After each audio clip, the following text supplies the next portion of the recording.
my dream, couldn't see my vision. Old school brawler, call me Sonny Liston. In the party, y'all, like it was Mardi Gras.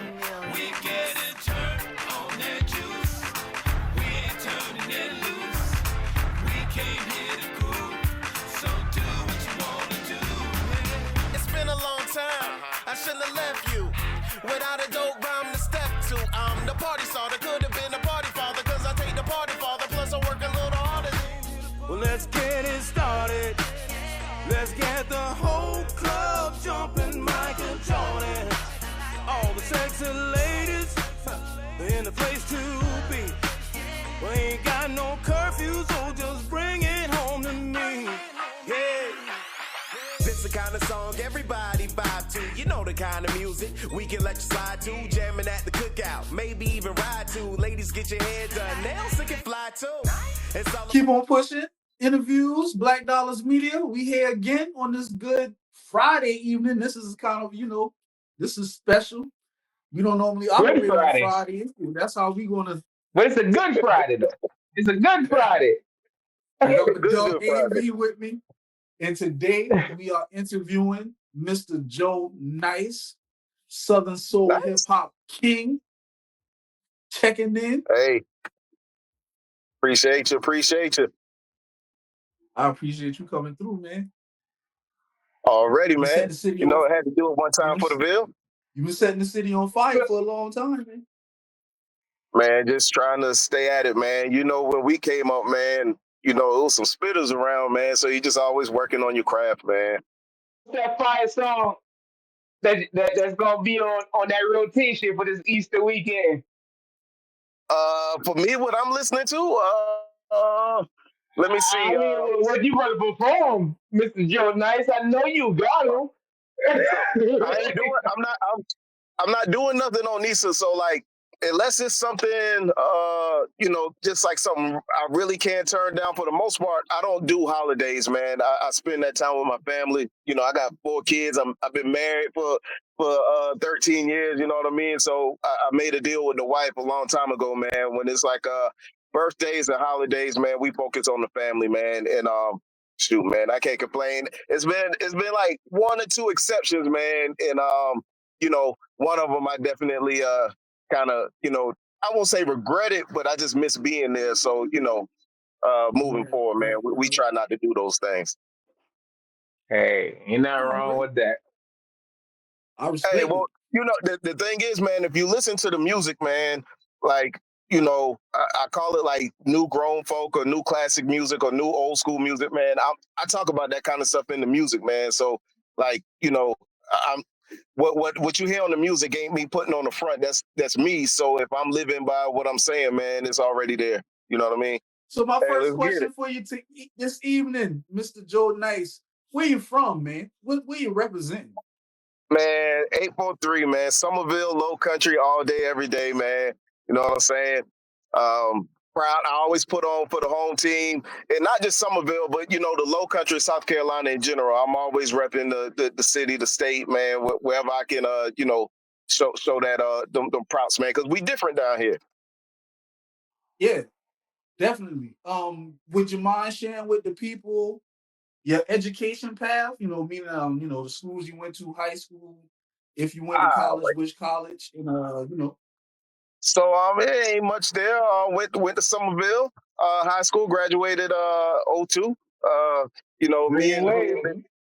and the young man Rio, you know what I'm saying? We wore that green wave on the helmet, that S on the side, you know what I'm saying? Play varsity and JV and all that good stuff. Went to the career school out there was in Dorchester. I did that. Then when I graduated. Yeah. Shout out to Mr. Toe.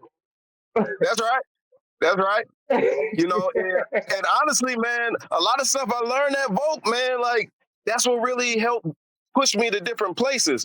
After I left Somerville, I graduated. I went to USC Aiken, University of South Carolina Aiken. Graduated there with my communications degree. That's where I met my wife. And actually, I started working. I got a job. It wasn't associated with my major, but it was something I couldn't turn down. and I've actually been in Right. my career for 16 years now. And and I also do the music. A lot of people don't know I work too, but it's real flexible. I don't work weekends or anything like that or Fridays, so I'm able to get out and do what I need to do. Right. But is it could you kind of talk about the importance of you having a career and how that has helped or is helping with your music career as well? Oh, absolutely. So one thing, I do music because I enjoy doing it and I love to do it. I'm not in a situation where I'm forced to have to do it, or that's where I eat my meals or feed my family with. And not to say that that's something I couldn't do, but that's why I went and got an education. You know what I'm saying? Right. And because I got that education, I ain't going to get out here like that, but I do real well for myself. I promise you, I live just as good as your probably your favorite, one or two big hit rapper. You know what I'm saying? Like I do Right. pretty Right. well. I'm not wanting for nothing. You know what I'm saying? You got a That's the song goal. called Southern Soul Forever. Yeah, yeah, That that's the that new was joint. a, that was man. I like. I mean, I see what you're saying, and I see when I said that. I see the way your face changes now. Like where being when we talking about like we gonna catch us right up inside that middle. But how does that one feel? Because that's a couple of views. That's getting up there. That looks like that's gonna be a So backyard celebration. I appreciate it, man. The Southern Soul Forever joint, man. That was just me. I've been rapping in this lane for a long time. But I've been rapping in general for a long time. But I got to a point where I was like, Yeah. I was in like my mid 30s, early to mid 30s. I'm like, yo, even though I can do my thing, because I love to perform live. I was like, man, there's always some young new dude coming up, and you can't out 18-year-old or 18-year-old. You know what I'm saying? So I No, you started cannot. focusing I started focusing on how I could become that young person in the room again, or that new energy.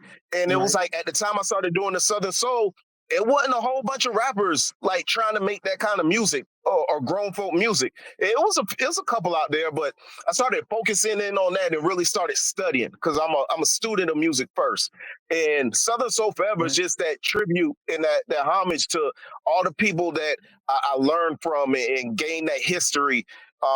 Mel Waiters, it wouldn't be Southern Soul without a brother like Mel Waiters. That's the first time I ever heard somebody refer to something as Southern Soul, him and Sir Charles. Ah, And, with the way music is and the culture, and if we don't pass it along and, keep it embedded in the music, man, like the real people that's vibing with the music, they won't understand what's been here, because you let them big names come in, they're kind of erasing stuff that people ain't paid close enough attention to. You know what I mean? So I'm just trying to Yeah. keep the Yeah. Yeah. struggle alive, so to speak. You know what I mean? And pay homage to those people who came before me. So what pulled you into Southern soul music? Two things. Um, One was, it just was fun. Like whenever you heard Southern Soul music, the vibe was just a good time. You with your uncles, you on the back porch or the front porch with your in-laws, and they got their people over there. Everybody got a drink, maybe some moonshine, some music going on, the kids running around. The vibe was so good. And I was like, man, it reminded me of being young, when our parents used to take us to like receptions and cookouts, and all the kids were running around, the aunts and uncles was chilling. I was like, man, it'd be dope if we can have that kind of vibe more in music. And so my thing was, I said, man, if rap don't work out for me, I'm gonna start singing. Take a couple lessons. I'm gonna start making like these hole in the wall Southern Soul songs, right? That Right. was my whole thing. And because I what wound up if you happening what wound up go happening ahead. was, I did a song for my mother for her birthday. And it was the original version of Party Starter, but I called it Just Can't Keep Still, because I didn't know Nelson or nothing at the time. I did that song and it did Right. so well Like the DJ the Somerville was playing it at the grown folk spots, and I got booked on the show. And at the show, they had one requirement. They was like they didn't want any profanity. So when I did that song, it went over so well with the church crowd. I was like, man, it got to be something with that. You know what I mean? And I reached out to Nelson because I heard he was from Carolina. I never knew him. I just was a fan of Sugar Shack.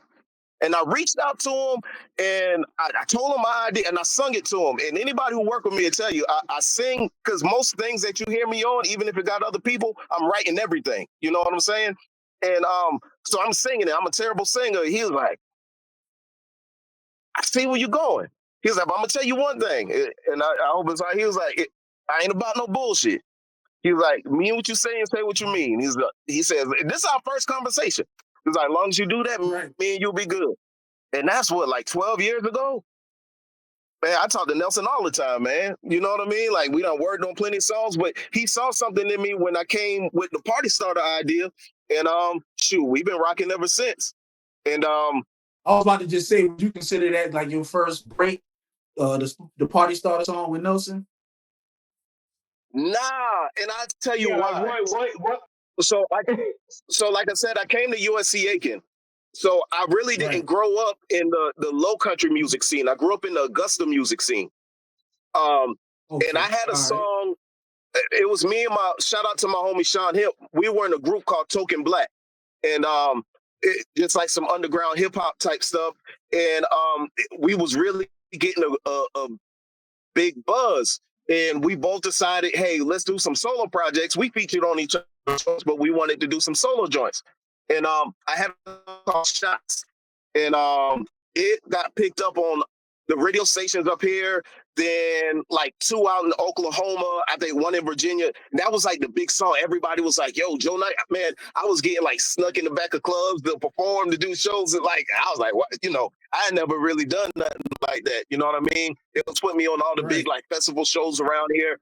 And so I would say Shots, but that opened up the door. Doing that, I got introduced to this band. And we like toured the Southeast doing these shows, a band called Stereotype. Shout out to Pierre. And man, we would do Wild Wing cafes, festivals, like clubs. And so what happened with Stereotype, it got me a lot of exposure because now I'm in front of black people, white people, you know what I'm saying? A lot of times it was mainly white people. And it got me in front of a lot of people. And we opened up for Shock G. From Digital Underground, and he actually played the keys for me one night while I was freestyling, and that probably was one of the dopest because the whole crowd was calling my name. He was like, "Who's the dopest rapper around here?" And everybody was like, "Joe Knight," just calling my name out. But I'd already performed with the band, but he called me back out during his set, so I freestyled with him for a while. Got my partner up there, and that was like when stuff started changing. I started getting in different circles. People start coming around. And one of my partners who was making beats at the time, he had a relationship with Atlantic Records. He got me a meeting with KP. If y'all remember the original Dungeon Family, Parental Advisory, Quan Prather, KP, he's half a Parental Advisor. He's a big A&R. He A&R for John Legend, Pink, Usher. So we had a meeting in Atlanta. And I played all my stuff. You know, I got the flat top at the time. I got my CD in this thing that looked like it's in a vinyl. And KP was like, yo, he was like, you're a dope writer. You're a talented writer. He was like, but you don't make sense, man. He was like, you're a young dude. You got this flat top. You spit in. It's kind of deep. It's kind, you got party joints. He was like, it don't make sense to me, man. I was like, that was a tough pill to swallow. You know what I mean? And because I played Shots for him, and that was big around. So as I'm walking out, what year was this? This is like 2011, 12-ish songs. As I'm leaving out, Party Starter comes on. Like the meeting's over. I'm walking out, Party Starter comes on. He's like, whoa, what's that? I was like, oh, that's this song I did. He's like, man, this what you need to be doing right here. He was like, bro, ain't a black person in America that can't relate to this. He's like, this is where you need to be at. This is your lane. So I'm like, bro, what do I need to do to get you to A&R my project? He's like, are you listening to me? I'm doing it for you now. This is where you need to be at. And ever since that day, I still do other kind of songs because it's still in me, but I said, all right, after I got over the initial shock, it took me a week or two, I started making more music like that. And man, it's been a night and day difference. That's when the paid shows was coming consistent, all the time now. Like people respecting me for my, like going places and people knowing me or my songs. My mom telling me like, hey, they was playing your song in the store, and I told them use my son, and they didn't believe me. They like it. And she like taking out pictures and showing them, like, that's what changed it. That meeting with Quan Would you Prather, yeah. would you say that you created this lane? Because from me, No, just no. Okay. and I appreciate a lot of people. A lot of people have told me like, "Yo, you created this lane," but nah, it was brothers out there doing it before me. It was a dude named Black Zach. Well, he's still making music. Black Zach out of Atlanta. That's one of the OGs. It's a dude named Jay Rizzo. Up there in is it Detroit or Michigan? He used to roll with Too Short. He was one of the first OGs. But to me, Shall We Dance, Electric Slide rap version, I thought was the first guy because that's the first time you heard somebody rap. But that's not what he was trying to do because we actually forged a relationship before he passed away. Because we worked on some together. But I was like, yo, you're the originator. You did Electric Slide. You had the stroking song. He was like, that's not what my intention was. He said to me, that would be you. You know what I'm saying? And I wasn't the first. I didn't originate it, but in my opinion, I raise it to a certain bar. I put a certain artistry to it where it's not gimmicky. And as far as the numbers and radio support, that's why I named my last album King of Southern Soul Hip Hop, because nobody's done it like me. And especially at a time where people weren't open to it at all. I see a lot of people jumping on the train now, but you got to remember, like, eventually people go to know what's real. You know what I'm saying? If you're just trying to hop on to get a quick lick, or if it's really in you. You know what I mean? And I think that's what separates me, man. King is a big word. I don't take it lightly. Like I said, I'm a student of the music first. So when I think of King, I think of Run DMC saying they the kings of rock, even though they rap. I think of King. I think of T.I. calling himself the king when people didn't even know when he was, but he was able to back it up with a 4-album run that you can't deny he's the king of the South. Like, I don't take it lightly. You can put my songs up. I don't know how much you listen to or you don't, but you can put them up against anybody's songs. You might have another song you like by somebody else. I give you that. But if you go to keep playing song after song after song, you're like, damn, Joe got some songs. You know what I mean? They all quality. It's no drop off. I put a lot into every track. You know what I mean? But your verses is fire. Your verses is fire. And it's not another rapper who got 4 albums of music that's good or that you want to listen to in this lane. I think I'll just leave it at that. Not 4 full-length albums. No, I mean, hey, bro, listen, talk your shit, man. Talk your shit. Because in this game, being humble gets you nowhere. Talk your shit, man. So yeah, it's a different. You can be humble, but at the same time. So here's my thing. I put in a lot of work. You know what I mean? And it's not like when you want something, you learn everything that you can control and what's within your means, and you put a formula together. And if you knock enough of that stuff out, it's going to yield certain results. And when I came out, I knew it was going to be, people would say some stuff, but I talked to the OGs, they all supported it. And when I listen to the music and I know how I listen to music, I stand behind that king. You know what I'm saying? Nobody doing it like me. I was calling myself the Fresh Prince of Southern Soul Hip Hop for like my first 2 albums. So for like 7 years, I've been doing this for 10, 12 years now. So I saw this guy the other day, Vibes Cartel. He got out, and big Jamaican artist. He said like he was the king. He did 13 years, and Sean Paul was there and everything. But Vibes came out, and like what would you say to like a situation like anybody that? who questioned? Because he been working. So what I was saying. And like how you said, you So gotta what I work. was The catalog is the catalog. Yeah, so here it is. And when I say, hey, I'm the king of Southern Soul hip hop, if you feel that that's not true, then challenge it. What you going to challenge it with though? Because if we going to talk Spotify numbers, or we going to talk YouTube numbers, we going to talk radio streams. I got like a lot of artists, especially in this lane, they not even hip the media base or none of that kind of stuff. Like, so when I say it, I actually have data. You know what I'm saying, that I can use to argue with, and then at the end of the day, put me on the stage. And that's one thing about me. The tracks is one thing, but a live performance, oh man, I promise you, if you ain't never seen me perform, you'll be pleasantly surprised. That's the other thing. I'm the only rapper that has been booked on the bigger shows in Southern Soul. You don't see other rappers performing at performing arts centers with Sir Charles or with Tucker or Miss Jody or Nelly Tiger Travis or Nelson, Calvin Richardson, um, And the Wilson list goes Meadows, on. you know what I mean?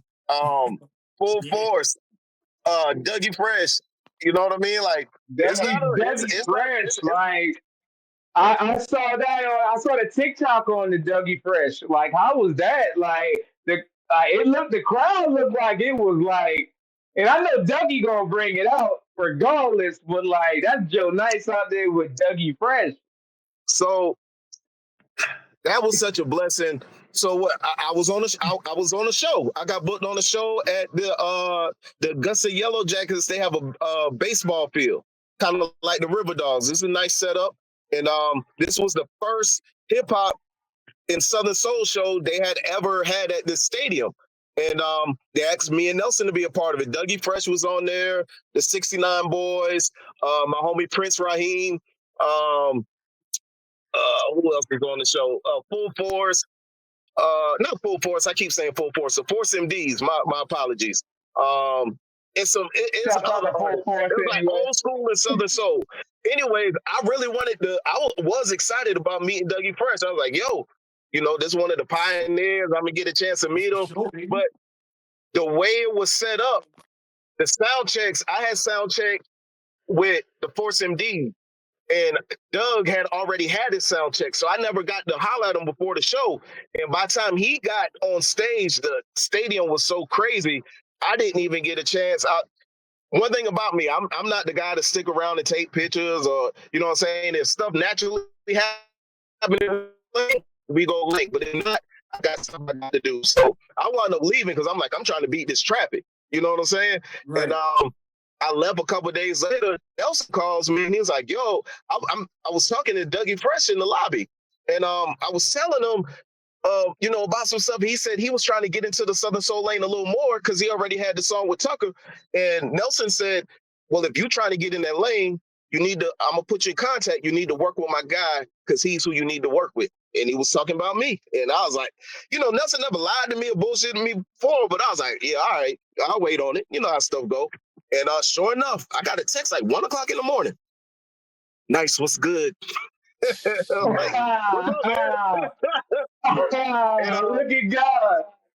Yeah. And, from that text, man, matter of fact, I just got a call from his manager. It was like, yo, be on the lookout because he's going to be in these couple areas that's close to you. You probably going to be getting a couple phone calls. I'm like, hey, just something hit me up. You already know. But Nelson hooked that up. I'd already had that song done, but I changed it for Doug and added Nelson in it, wrote a new chorus, got with Sean Dobie, gave him some ideas how to change the verse up. And that's what we did. And he appreciated it so much. It was one of those situations where he was like, yo, I don't want you to have to pay for nothing. You know what I mean? Like, so whatever you need, promotion-wise, if we're going to do a video, let's do a video. You let me know what those numbers is, and we got it. I'm like, hey, get the butt out of here. You know what I'm saying? But, hey, sure enough, man, he came through. Kings of Harlem, baby. And he, matter of fact, the day of the video shoot, it's people, hey, is he really going to be there? Is he really coming? I was like, man, he said he on his way. He paid for it. You know what I'm saying? And he showed up a couple blocks over the Uber, by himself. And he was one of them. Come to find out, he did have a dude already out there, I guess, kind of scoping out the scene because they linked up a little later. You know what I'm saying? But he was so down to earth, man, cool. Like there was a couple times I was like, yo, you know, I could tell him to check. He's like, nah, man, let him. I didn't even really get to talk to him that much during the video shoot because I felt like that was a way that I could give back because I saw so many people was just excited to be around that kind of legend, you know, taking pictures, telling stories. Man, he stayed till like 7, 8 o'clock that evening, just talking after we done shot the video, talking with people. You know what I'm saying? So like, I can't say enough how humble. I say humble, but just down to earth. You know what I'm saying? Like what you see is really what you get with him. He's a down to earth brother, man. So would you say that it's more competition or community in this genre, in your genre of Southern soul music? Because from what it sounded from the So to me, when I never told you the second thing that got me into the Southern soul. I kind of told you I played around with the song from my mother. The second thing was it reminded me of hip hop in the late 80s. Mid to late 80s, as the way when I got into it, was no real infrastructure in place. You know, it's not no real gatekeepers, not a lot of politics. It was just people enjoying music, passing them along on mixed CDs and jump drives. It reminded me of hip hop in the mid to early 80s, like in its infancy. And I like that it just was so pure at the time. So honestly, when I got into it, I felt it was a way that I could not have competition. And now that I've done it for 12 years, I don't feel that I have competition. I have people I respect and I have some peers, but what I do and what I bring to it, they ain't caught up there yet. I know that I ain't gonna be able to say that forever, but they just not there. And if you look at some of the insiders, like there's a website, Daddy Be Nice. That's your one-stop shop for Southern Soul. It's the most intuitive website you can. I'm the only rap artist to ever get the #1 song for the year. You know, so it's a lot of things that I looked at, and I don't mean to interrupt you, but like, no, you good. give them like your slept on ones that you really liked that a lot of people probably didn't know that was Joe Nice. Well, you know, Party Starter for the longest, everybody just thought it was Nelson's song. You know what I mean? Like they were calling Bookham. He was like, yo, that's Joe's song. They were like, well, we need Joe too then. Because one thing about Nelson, you know, he always showed love. That's the big homie. Like he let it be, hey, that's Joe's song. You want Joe to come perform, you call Joe. You know what I'm saying? Right. And he's definitely a real one. But man, Juke Joint Lover is a song that even though it is doing good numbers, is slept on. Not the Fire with Mr. David. That's like almost 300,000 views. That's slept on. I did a song with J Red, the nephew, called Drop That. I think he's got it posted like 3 or 4 different places, but you add it up, it's like 600,000 views. That slept on. Southern Soul forever slept on. In my honest opinion, outside of Party Starter, even though I get a lot of love, I get booked, but I think they sleep on everything, homie. Southern Soul forever is slept on. AKA Moonshine. Southern Soul forever is slept on. That's one of my favorites. Honestly, Is there any region or city that has surprised you with how they embrace your music? So like when I look at the numbers, like Houston, Texas, that's one of my biggest markets. And that still blows my mind. I'm like, wow. You know what I'm saying? But what I really want to say is what blows my mind more than anything, people always tell me you don't get love back home. And Charleston has showed me so much love over the years. You know, and I know a lot of artists who don't get that same love back home. So it's about I would say back home, man. Music, man. It's about the content of the music. If you're gonna have songs where you're talking about killing people, selling dope, and all of this, you have narrowed your fan base down to a niche market. The music that you make, like, who the fuck can hate good time, feeling good music unless you're just a miserable person? You know what I'm saying? So it's How like Right. how Facts. difficult is it like to I mean, write a you're 16? doing it the right way. If you want your city to be behind you, you need to make something that your city can be behind. Absolutely. Absolutely. You know, How and my difficult aunt, God is bless her it? dad, before she passed, she had like a hole in the wall behind her house. You know what I'm saying? Well, it's still there, a party hall. I shouldn't say hole in the wall. And once I got heavy in this, I just wanted to make music that I know that they would dance to in there. You know what I mean? I was Right. like, because they don't care how you look or what it is. If it ain't good, they don't want to hear. But if it's good, they go jam to it. And I was like, I want to make music for the people who just love music and just want to show up someplace and dance. That's what And that that's is what we do. that's gonna carry you, Is brother. it That's is gonna it carry you. when you sit down and you write your 16 and you hear the beats, and I mean you probably get plenty of beats that flow through you, and maybe I like it, maybe I don't. Yeah. You know, how hard is it like not to be cliche and not to be everybody else, but be Joe Nice? Um. Well, I'm sure it's people who think that maybe I'm gimmicky or whatever. But the thing about it is, I don't have to worry about it because I'm really just being me. Uh, Ranye know me.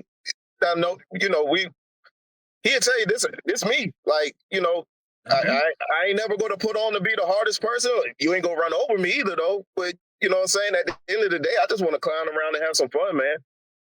So, and that's the kind of music, I make. Music that, a grandmama and a grandchild can listen to together if they wanted to. Yes, sir. Love it. Out of all of your And collaborations, which when you don't put on no front, you don't never have to worry about if somebody catch you a certain way. You can interesting. always be comfortable being yourself. I was about to ask, Yeah. out of all your collaborations, which one surprised you the most once it was finished? Mm. I got two. And I'm gonna say the first one is always different. You know what I'm saying? So when Nelson wanted to work with me, I was like, wow, because I was just a fan and took a chance to reach out. And so Right. when I heard that, and still to this day, when I see how people respond to it, that's special to me. You know what I mean? Um,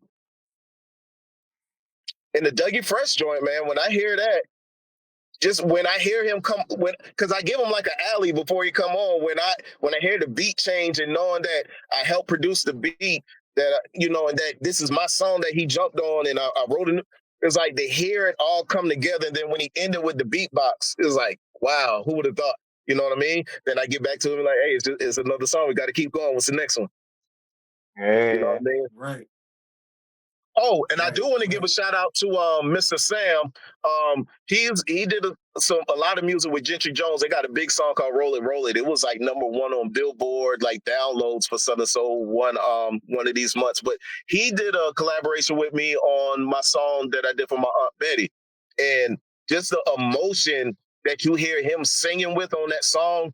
Come to find out, he was going through some personal things too in his life with his mother, but you can hear the emotion in that song. So when I heard that, I knew it was going to be good because he's a professional. He's a dope artist, but to hear the level he took it to, I was amazed. I was like, wow.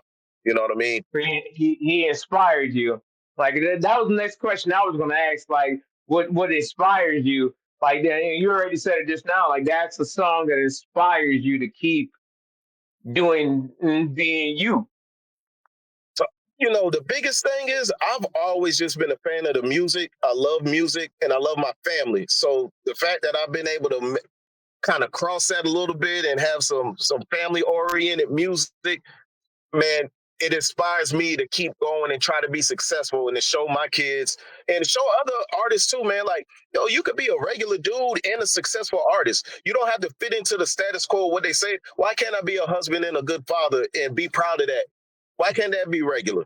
There's way more regular people out in this world than it is people doing the outrageous stuff we see in the media all the time. You know what I mean? So it's Right. like, I just try to make it be cool to be who you are, man. Yourself. Yeah, man. And I mean, you know, we older, man. So to be out here acting in all type of ways, like let's be real, man. But There's a like time and a so, place for everything, and a time and a place for everything. And not to say I grew up the roughest, but I was born and raised up on trackside. My mom's the youngest out of 10, so I got a lot of cousins. And so I've done seen a lot. I've been through a lot, and like you saying, man, you get to the age you realize what's really important. And it's putting off with people in the street or a homeboy who say he your homeboy, but want to keep you in stupid stuff all the time. Is that real now? You know what I'm saying?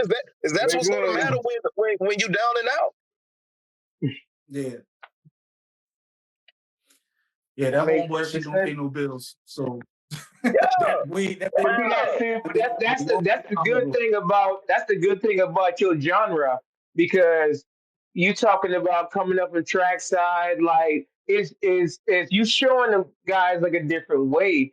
Like, you don't have to rap like this. I'm rapping like Joe Nice. I'm not rapping like Jeezy. I'm not rapping like Young Thug. I'm not rapping. I'm rapping. I'm Joe Nice. like And I love, that's motivation alone. man. And the other thing I would say is you don't necessarily always have to start from scratch. If it's people who are successful or that you admire, study those people, figure out what it is that they're doing that's special or that's different, and try to add some of that into your mix. Like, I've always been a guy who's been in the old school music, so this is natural for me. Like, my last right. day of high school, I dressed up like Run DMC.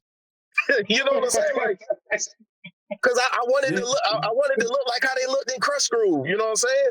Like, Man, hey, shouts out to Jam Master Jay. He put a lot of hey, people on. They just don't know it. rest in peace, baby. They just already. don't know it. So just Rest like, in peace man, to the find king. people who are successful that you admire. You don't got to like the same people everybody else like, but there's somebody successful that you like. Try to incorporate some of what they're doing in your model. It'll take you way further than you would think. Which one One of thing your people say songs about feel? I hate it. One thing people say about Puff Daddy, and I'm not saying, but one thing you can't deny is a brother had a formula, and that's all I'm talking about.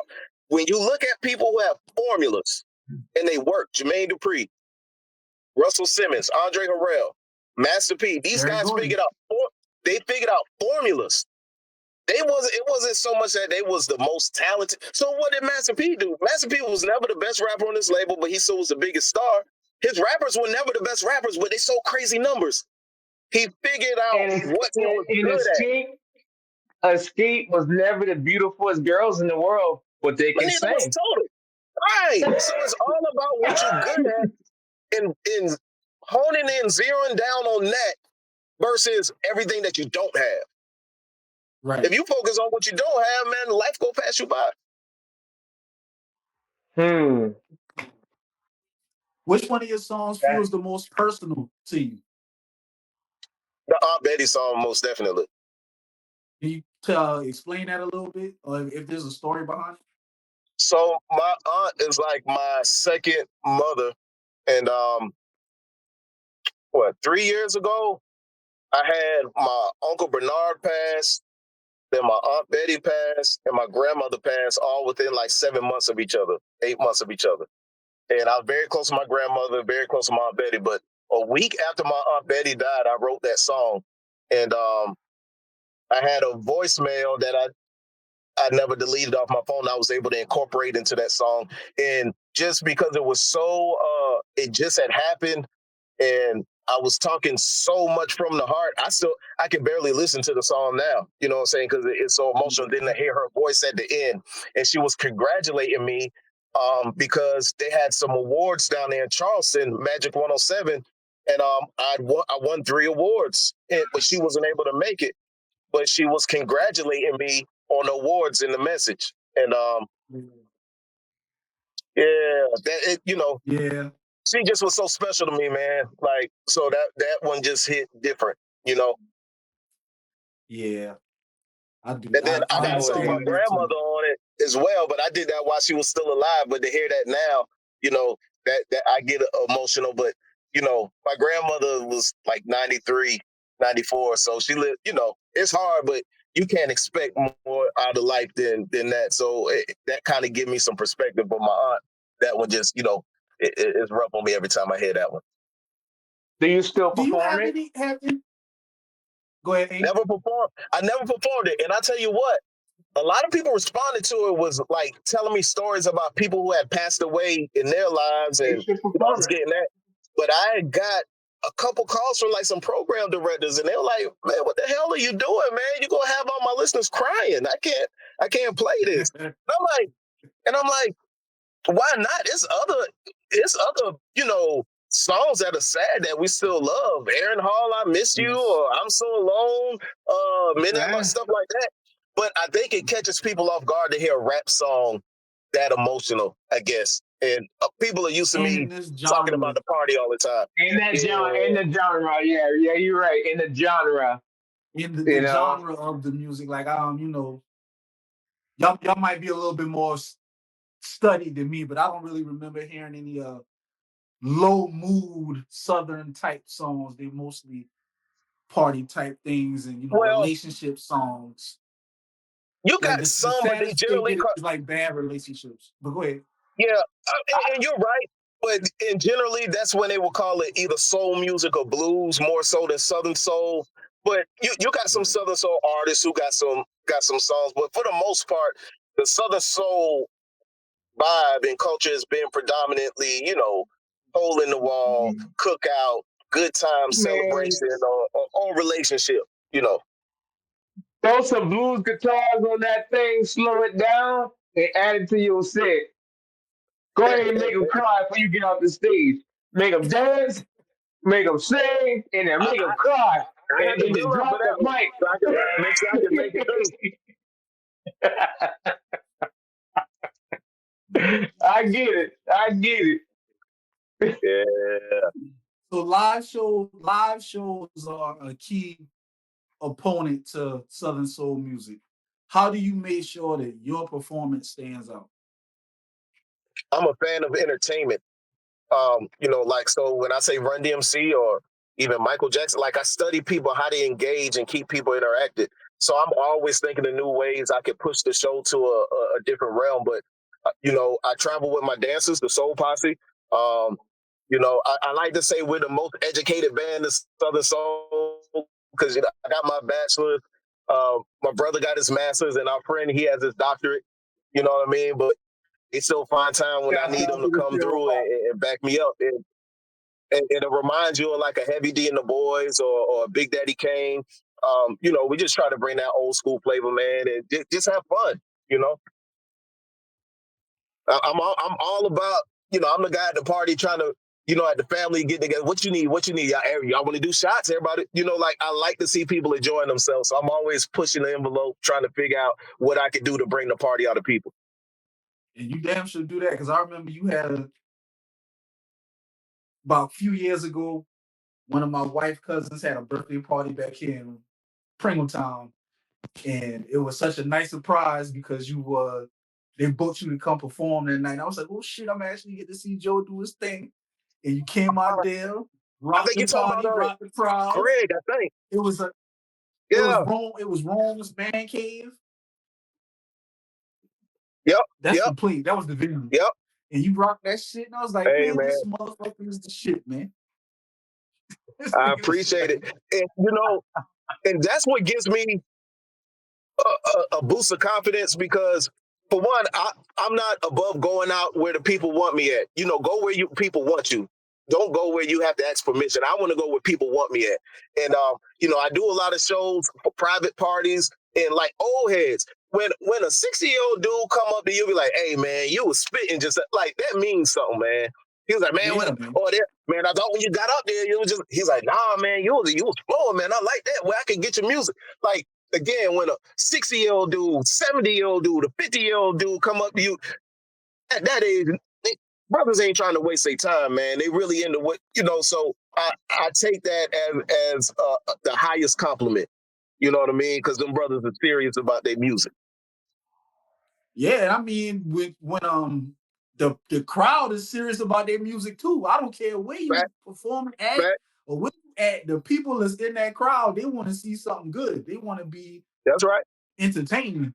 And if you don't, you will hear about that shit. And hey, Oh yeah. man, you did an awesome job. I honestly think that you're the only person inside that lane that can really like sit back there and rap, and your grandmama can sit back there, and I can spit a whole 16 and everybody be dancing like this your season coming up. What's your new projects you got coming up? Because I mean, it's got to be your summer. You know, I mean, it's So Southern Soul summer. I got my latest album. It's only out on vinyl right now. We probably going to wait a couple more months before we put out digitally. But it's on limited edition vinyl. So you know, hit me up on social media or Joe Knight's Music at Gmail if you're trying to get a copy. But it's called The King of Southern Soul Hip Hop. It's 10 tracks, and I think it's my best work to date. And you again, I don't care if it's a singer or a rapper or it's a mainstream artist. If you listen to the album, you'll be hard pressed to find another album So that's that easy to listen to. let me hear this one more time. project. You said it's only on vinyl. How many That's 5 on one projects have side, you flip put it out over, today? 5 on the other. It's just vinyl. Just vinyl. I gotta I have was me asking how many total a record projects player have you put out to date? to hear this thing here. Hey, if you want to hear it right now, you got to get one. I gotta get a record player to hear this thing here. But So I've this done is like all- some. Go I ahead, just go wanted, ahead. I just wanted to try something different. You know what I'm saying? So, like, if you think about it, 1,500 streams equals one hard copy of a CD or a vinyl. You know what I mean? Plus, I'm getting the money direct. So, just say off of vinyl, I'm making $10 off of every. I'm not charging $10, but I'm making $10 off of every unit. Off of every unit that's sold. Man, if I sell 50 vinyls this year, I done enough stream. It would take me 4 or 5 years of streaming to do that. Right. But I like this is my fourth album. that. So the first album was the Southern Soul mixtape. The second album was Cookout Music. The third album was I'm the Rapper, He's the DJ with my homie Sean Dovey. He produced like 80% of that album. And then this one, The King of Southern Soul Hip Hop. So you say what, total 5 albums that you have out?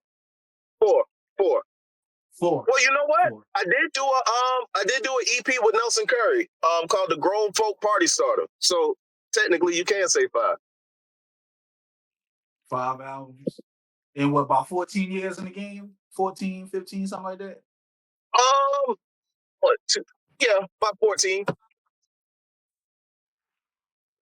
I'm an old school music head. I'm gonna get this vinyl, and I want to hear it all off this vinyl too. Because I know what it sounds like off that vinyl now. Because that's that good Marvin Gaye. That's that good, like that good, that good, like from a producer point of view. Well, here's the thing: the vinyl gonna come. I don't know to what degree, but vinyl gonna come back, man. You already see it. If you remember, vinyl used to just be at mom and pop shops or a record store. Then Target was one of the first big retailers you saw carrying it. Now Walmart got more vinyl than. Yeah. It's only a matter of time for the artists go back to it because it's so much money you can make off of the vinyl. And the sound quality is just as, if not better than, CD. Exactly. It's a better, the DJ it's a better always listening control the experience. club. It's better than streaming because when don't get me wrong, I have a streaming service, but I can't hold anything in my hand. I can't read anything, read any credits. People want something that they want to feel like they spending their money on something, man. Yeah. Yeah. But shoot, man, milestone? I got to wrap this up soon. I got the Two more on questions this road. for you, and then we can 2 more questions, and then we can get up out of here. Yeah, you good, What's homie. what's one milestone that you haven't hit, but it's on your radar? I want to chart on Billboard independently. What do you think it'll take to make that happen? I don't know, because it got to be that perfect storm, and I was almost there. I had a song called "Share It" that was big in Charleston a few years ago, and it came in like number 6 on Mediabase that week as the most added song across the country, and that was on an album that the first week I had like 44,000 streams of the album back for the lead single. Excuse me. And I was like, man, just so much stuff lining up. But we didn't get on Billboard. I thought that was my shot on that one, but I don't know. You can never, if you can predict how to make it happen, nobody will ever make a bad song. You know what I mean? Right. Even Jermaine Dupri, he give you a better shot. He can higher your probability, but it's still what the people like at the end of the day. You never know. Boots on the ground. That's a brother not even 45 minutes from where I stay at. Williston, South Carolina. You know what I'm saying? You never know what's going to be the biggest thing. And that brother on Good Morning America, CNN doing specials on it. Like, so you just never know. You got to catch that perfect storm. You can't do it to try to catch the hit. I think it's the perfect storm. You hit it the right way. It's just that everything just the perfect storm. It just lined up. But as long as your catalog and your ethic and everything consistently keeps going. Oh yeah, they'll catch up sooner or later. I might not be here to see it, but one day it's gonna be somebody be like, "Yo, Joe Nice put me on to this." You know what I mean? And I honestly do it for the culture. I don't have to make my money off of music. Last question, and then we'll let you go. When folks mention Joe Nice 10 years from now, what do you want your name to stand for? Good question. The party. Pioneer. You know what I'm saying? And honestly, just a dude who was being himself. You know what I mean? Joy level. If they listening to the music tell you everything about me. You watch something like the Party Starter video, man, that's as much at that time and place in my life that I could show you about me without just telling you, coming right out and say it. I got my family there, my kids there, my wife in the back, my parents in the back. Like, that's me. Like, that the pictures I paint in the music and the vibe I set, that's me on any given day. And I hope that's how people remember it. Just a dude trying to put out good music. That's it. Hey, I'm done. I'm out of questions.